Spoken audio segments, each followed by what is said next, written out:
In this week's In-Ear Insights, suppose that you are starting over or you're trapped on a desert island or any number of things where you don't have all the resources that you're used to for building and growing a business.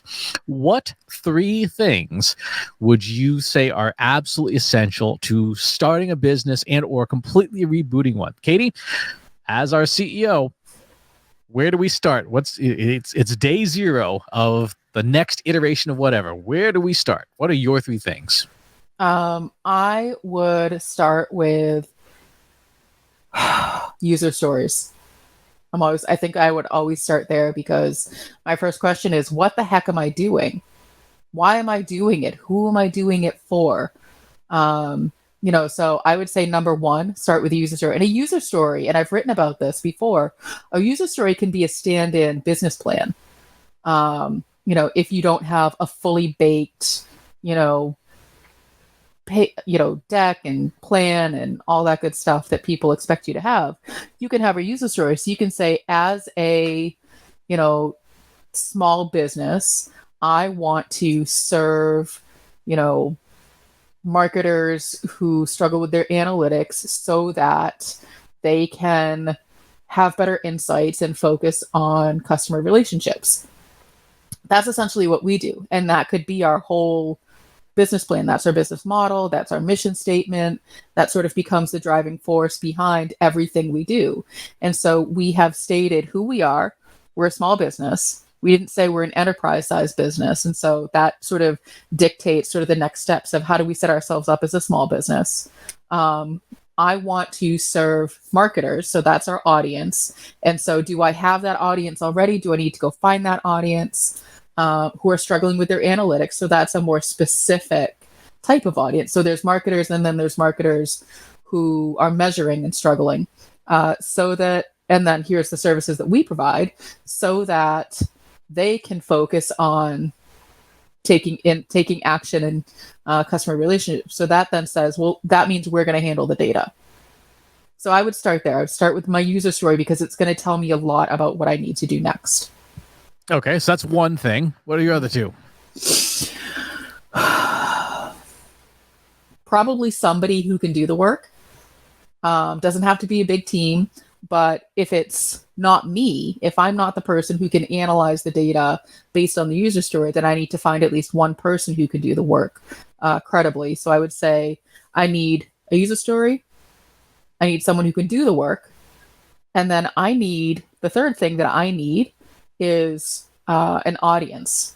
I need customers. And so I need to know that audience exists and that this is a need for them and where to reach them. I mean, that's sort of like a big high level because obviously you dig into each of those things. But those are the three things that I would say you need to start a business. I would agree with you. When you look at some of the pitching kits that big VCs like Sequoia all publish, they all talk about those basic ingredients, right? Do you have a product anybody actually wants? Are you solving a problem that people actually have? Or are you trying to, fit something into their lives that is just one more thing to consider? And I think, again, that sort of goes into the user story of what's the problem you're trying to solve?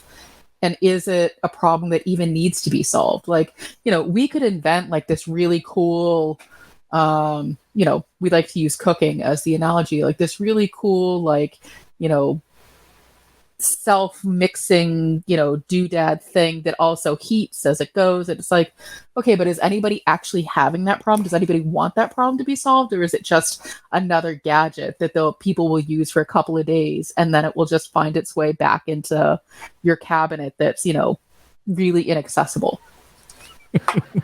We all have that cabinet. We do, yes. It's an entire closet.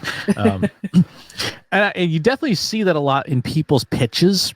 When they're pitching their business, you'll hear things like saying, "Oh, we're the Uber of frying pans," and you're like, "Did anyone ask for that?" Yeah, I didn't realize I was having that problem. I think in terms of the three things that I would be looking for to start, it actually aligns very similarly to yours. right? Where obviously we have the purpose, which is what the user story covers. But the three things I'd be looking for would be the people. And this is something that we got from our accountant, who said there's three roles you need in any business to work: a finder, a minder, and a grinder, right? So the finder is your sales and marketing. How do we find people who are willing to pay us money? Your minder is someone whose job is to run the business. Taxes, law, accounting, incorporation, all that fun stuff. And it may or may not be a full-time role, but certainly it's all work that has to get done for your business to legally operate. And then the grinder is the person doing the work, getting clients or customers happy, moving product, putting up signs, baking bread, whatever the business is. You need all three roles. Now, to your point, they may not be three discrete, distinct people, Right. but you definitely need those three things. And if you don't have those three things, there's a good chance your business will not survive even the first year. So it's interesting, you and I are, as you mentioned, we're saying similar things. And so as I'm saying, the user story, like that's the minder. The minder is coming up with the user story to say, here's what the heck we're doing. The grinder is the person with the skill set doing the work, and the finder is the one who is working with your audience. Is the audience there? What do they need? What is the problem? So you're absolutely right. Those are the three basic things that you need. I mean, you could start to get into the weeds of, well, what systems are we going to use and how are we going to serve them and all those different platforms. But I feel like a lot of companies skip to that first. They're like, okay, let me go ahead and stand up Salesforce Enterprise before I even know who's going to go into my Rolodex. Exactly. And if you think about it, the people part of people, process, and platform, the people part is really the timeless part of business, right? A fig distribution company in ancient Egypt still needed a finder, a minder, and a grinder. Someone who could do inventory, someone who could schlep the figs from Italy all the way to Egypt on whatever ships available, and someone to stand in the middle of the bazaar and yell, "Hey, our figs are better than their figs!" Right? I mean, if you look, any single company in the entire world needs those three legs of the stool. And to your point, Chris, it doesn't have to be three individuals. It could be one person doing three jobs, but those three roles need to exist for any company to be successful. Exactly. And they are timeless. They are technology independent or no technology at all. There are plenty of businesses where someone's got a notepad, right? And they are just doing inventory the old-fashioned way. There are plenty of businesses where in the world, someone's on their horse or their bull or their cow or their camel or whatever, moving stuff around from point A to point B. That's how we got yogurt. It was someone put milk in a camel skin while they're schlepping across the desert, and they end up with fermented milk. Minor fact. Oh, okay. History with Chris. Exactly. Food history on on the Trust Insights podcast. But no, those three roles are timeless and they're absolutely necessary. And you can, if you think about the architecture of a company, all the different, the CIO, the CTO, the CMO, the Chief Human Resources Officer, all of those roles eventually roll up to one of those three categories. I can't really think of any role in a company that does not roll up either into sales and marketing, operations, or product. Yeah, I was just thinking that through. And, so, let's say you expand upon that. And so we were just talking with a tech startup who's trying to build some piece of artificial intelligence. And, we were highlighting that company needs to find a technical project manager in addition to the development team, in addition to the data science team, in addition to the regulatory team, in addition to, but all of those people fall under the grinder category. And so you're absolutely right. And then you have we were being brought in to consult to make sure that things weren't going sideways. That makes us the minders. to make sure that, they're following the right laws and regulations and ethics and all that good stuff. So every single role in a company rolls up into something, even, the interns, the janitors, the people who you might consider non-essential, your vendors who provide services, W.E. Mason who delivers pencils to you. That falls into one of those roles. Exactly. This is Netflix's org chart. This is on a company called The Org. They publish, big publicly traded companies' org charts. Even just very quickly looking at something like this, you can break down those three categories. You have the CFO, that is definitely on the minder side of the business. Like, we got to run the business, right? Mm-hmm. Your chief talent officer, that's operations. That's that is the minder to find the grinders and the finders, right? Chief legal officer, creative production, VP of games, that's all product and things. And so those three things that we need to run a business, the three essentials all sort of bucket into that. Now, in terms of the rest of the 5 Ps, I think people, process, and platform really are also kind of the same thing in terms of the three things you need. You need people, you need processes, you need a platform, a way of doing your business too. Well, and so that goes back to the user story, because if you start to dissect a user story, then you cover all of the 5 Ps within a single user story. So as a persona, that's your people. I want to, that's your process and your platform. So that's your purpose and your performance. And so if you construct really good, solid user stories that are detailed, that are focused, then you're covering all 5 Ps. That's the way that it's supposed to work. So each of these pieces, you need to make sure you're not just using it as like a throwaway placeholder. You're actually thinking about the information that goes into this statement. It's not just all right, let me just do a user story just to sort of gut check. It can be incredibly informative to understanding each of these 5 Ps. And the other flip side of that is, if you do a user story from the perspective of the customer, mm-hmm. then you've pretty much got your sales and marketing at least down in terms of messaging. Like, hey, this is what people want. If you do a user story and say, as a personal chef, I want to never have to wash a frying pan again so that I can spend more time cooking. I mean, granted, yes, you could have Uber for frying pans. as a business, I don't know if anyone wants that. But certainly doing a user story from the perspective of your customer will make the sales and marketing part, the finder part, easier. Well, and if you continue on with that example, it's a bit of a silly example, but it's a really good one, to demonstrate with the user stories. You can start to experiment with scenarios. And so the scenarios being, well, what if they don't want this? And what if they want this? So, as a personal chef, I don't want to wash a frying pan ever again. I also don't want to destroy the environment by having multiple frying pans delivered to me on a regular basis, because, there's going to fill up a landfill, so that I can be considered a green chef. I'm putting that in quotations if you're listening. Just as like the goofy example that we're going down. And so then you can start to think about, does my business model even hold water? Am I creating a bigger problem? So as an environmentalist, I want to shut down this Uber for frying pans so that they don't destroy the environment. Is that a scenario that I, as a new business owner, need to worry about? Who's going to be critical of the things that I am trying to do? And you can use those user stories from all different angles. So as internal teams, as external customers, as critics, as competition, as a competitor to Uber for frying pans, I want to, replicate the Uber for frying pans model at a cheaper rate so that I can, overtake the market and make more money.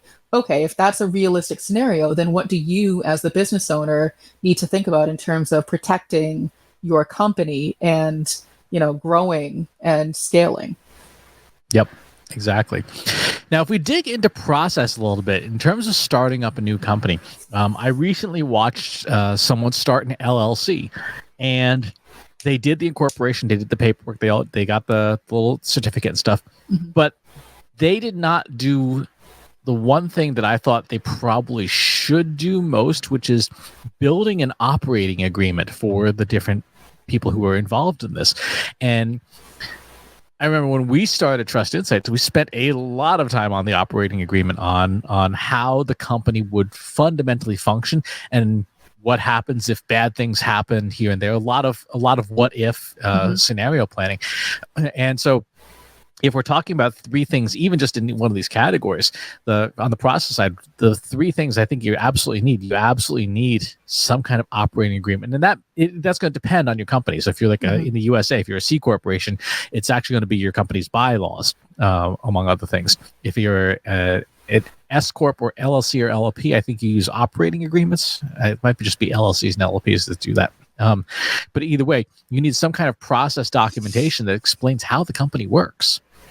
And so it's really, whether you want to formalize it into an operations agreement or bylaws, starting with expectation setting. And so, and Chris, that's where we started. On day one, we didn't have all of those documentations in place. We had the bare minimum and we learned as we went, but we realized that we did have to have those expectation setting agreements, because and I think that this is where people get hung up on these agreements. It's not that you don't trust your team or you don't trust the person that you're starting a business with. But I mean, let's be honest, shit happens and you don't know what's going to happen. Like I could walk outside and get hit by the FedEx truck that speeds up and down my dead end street every single day because I don't see them coming. That could happen. I'm going to hope to heck it's not going to happen. But if it did, then 50% of the company is now unaccounted for. And Chris would need to figure out, what does that mean operationally? What does that mean financially? What does that mean legally? And those are not small decisions because my family is involved as an extension of me. And so what does that mean for my, whoever's inheriting all my stuff, which is, as of today, it's my dog. So good luck, Chris. She's very stubborn. But those are the basics that, you don't have to have the formal agreements in place on day one, but you do need to have some sort of an outline of expectations. And a shit happens plan. So what happens if this happens? If, I get arrested for building an army of killer drones, which is not entirely inconceivable. Agreed. Agreed.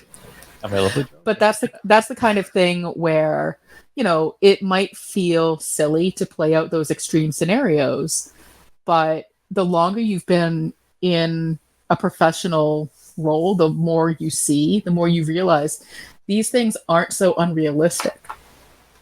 Yeah. I mean, the definition of expertise that I like to use a lot is someone who knows what will go wrong. Right? So someone who has been in business for a while, someone who has seen a lot of different things go sideways. After a while, you're like, okay, so this is probably going to happen at some point, right? If you have a corporation of more than 5 people, at some point you're gonna have some drama that's gonna have people, parting ways, possibly on unfriendly terms.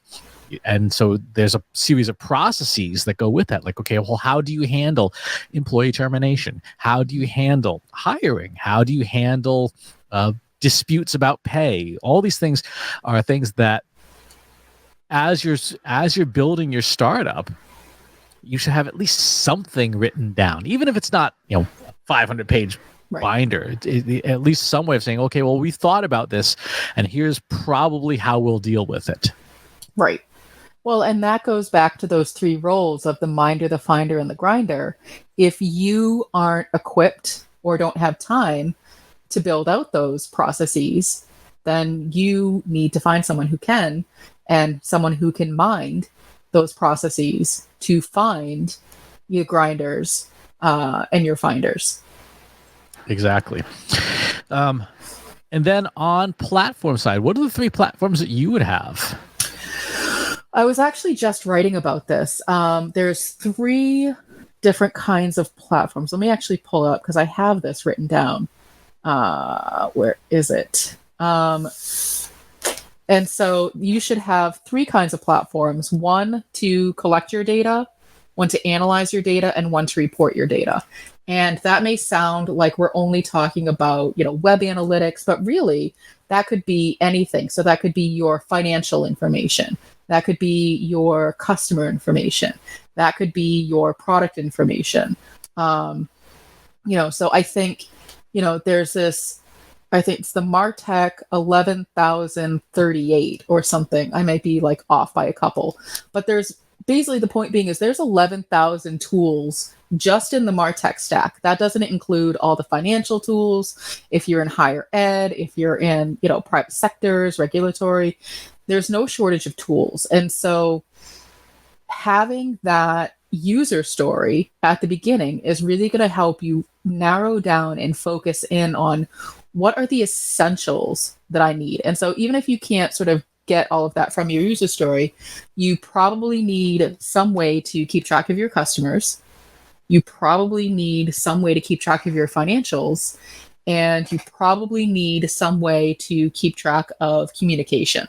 And so that could be, a very simple like QuickBooks or something, or a spreadsheet. That could be a very small CRM, and that could be an email system. And that could be all you need to start. I'm pretty sure when we started, that was all we had. Yeah. That was exactly where I was going with that. The Finder, the Minder, and the Grinder each have sort of a core system or set of systems that they need. So a system like HubSpot for your Finder. Yeah, this HubSpot sales, and maybe you combine it with, the Mautic marketing operation system, so that you have the basics of it. We can put up a website with this. We can collect emails. We can send a newsletter. We can manage leads or customers or what have you. On the operation side, yeah, a good system. QuickBooks is a good system. There's Xero and a few other systems that are out there that can do that. Yeah. And then on the doing the work side, some kind of project management system. And yeah, an inbox in the beginning is an appropriate project management system. It is definitely not for the long term. No, but it is good enough to start with. And that's sort of the other side of it is there's what are the things I need to start with, but then am I thinking long term? When, what is the point where I'm going to say we have outgrown the following things? And so there's the short term and the long term planning that comes with all of this. Yep. And then on the performance side, what are the three things that you think are essential measurements for a new business? I mean, that's tough because it's really going to depend by business. You could make an assumption that revenue is probably a key performance indicator, customer satisfaction, and I would say probably the thing that I would look at is time. In terms of, am I spending more time and making less money? Am I spending less time and making more money? So I would have to think specifically about what that metric is, but I would look at revenue, customer satisfaction, and time. Nice. I would be looking at cash flow. Just from the philosophy of finance that I grew up with. If you have negative cash flow, sooner or later you're going out of business. It might be 100 years, but if you're burning more cash than you're bringing in, you are in trouble. If you are earning more cash than you're spending, yeah, it might take a while for your business to get up and running, but you're not going out of business because you've got more money coming in than you've got going out. So cash flow to me is sort of the Minder's big number. The Finder's big number is that sales pipeline. How are we doing in terms of getting stuff in the door that we can sell? And if that number is low or zero, then sooner or later it will show up in the Minder's number on cash flow. And then on the Grinder side, yeah, I think customer satisfaction is one, or even just simple things like, are you meeting your deadlines, right? Are you delivering what you promised you would deliver? And if the answer is no, then that will eventually show up in things like customer satisfaction, et cetera. And cash flow. And cash flow, exactly, because people are like, I'm really pissed off, so I'm not going to give you any more money. Those three things, and the deliverables can fall into both the grinder side of thing and the minder side of thing. If you got a good minder, they can say, hey, it looks like we're falling behind. We only shipped 40 loaves of bread today. We're supposed to ship 50. So what's going on? That those three numbers can do interplay. They're interconnected. That you can't take one in isolation. Well, and I think that that's a really good point as well in terms of how you're setting up your business is, so let's say you have these three distinct roles with three distinct processes each, with three distinct platforms each, with three distinct, sets of KPIs each. If you are setting up your business, like, okay, Minder, you go over there, you do your thing and we'll check in later. Finder, you go over there and do your thing and we'll check in later. Grinder, you go ahead and just like do the thing and we'll check in later. Then you've already not set yourself up for success. And so, Chris, you were just talking about integration and making sure that all of these pieces for all of these people are working in concert together versus independently. And so, my KPIs as, the minder should at some point intersect with your KPIs as the grinder should intersect with John's KPIs as the finder. Like they should all be dependent on each other. Exactly. The definition of leadership. All three of these are your problem. No, 100%. Doesn't matter if it's not your job, it's your job. Exactly. But even in simple organizations, even startups, even in non-businesses, right? Volunteer efforts and things, you still need these things, right? I'm thinking of, for example, the volunteer stuff they've done with the Warrior Nun campaign. You still need people, processes, platforms. You still need key objectives. You still need policies and how things are going to work. You still need technology. So I would say there are very few situations where sort of these three things and these three core roles would not apply. Okay, here's a challenge for you. How do you apply it to managing your household? It's in some ways it's very similar, right? So you in the case of the finder role, that's more you have to have income coming into your household, right? To pay for it. You have to have someone to run the household, right? To manage the household's finances, and then you have stuff to be done around the house. You have your to-do list of, oh, that's leaking again. Yep. The reason I ask is because it strikes me that those three roles are, to your point, not just universal to any business, but really kind of universal to any situation. Even if it's, something that you yourself are doing, I'm going to go clean up the yard.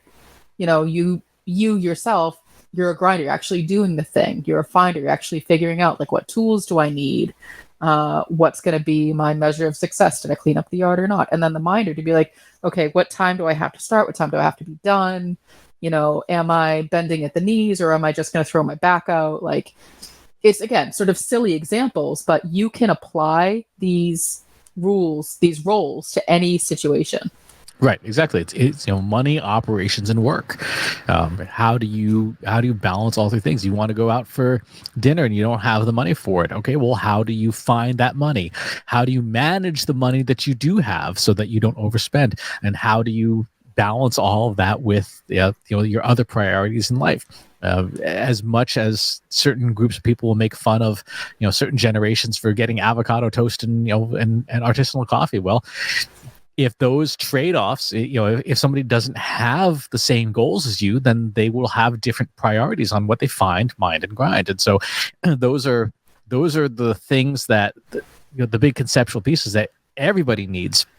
And to your point, it works for a household, it works for a relationship, it works for everything. If you can document and sort of codify those things, it makes running your life easier. Mm-hmm. I would agree with that. And I think, there's also, I could go on and on about process all day long. Well, I have just the place for you to do that, Katie. You can go to trustinsights.ai/analytics for marketers, where you and over 3,000 other marketers can talk about process all day long. Oh, and I will. And if you would like to hear more about Process, you could go to trustedsites.ai/TI podcast for all the back episodes of the show and how to tune in on the platform of your choice. And while you're there, if you have the opportunity, please leave us a rating or review. It does help share the show. Thanks for tuning in, and we'll talk to you next time.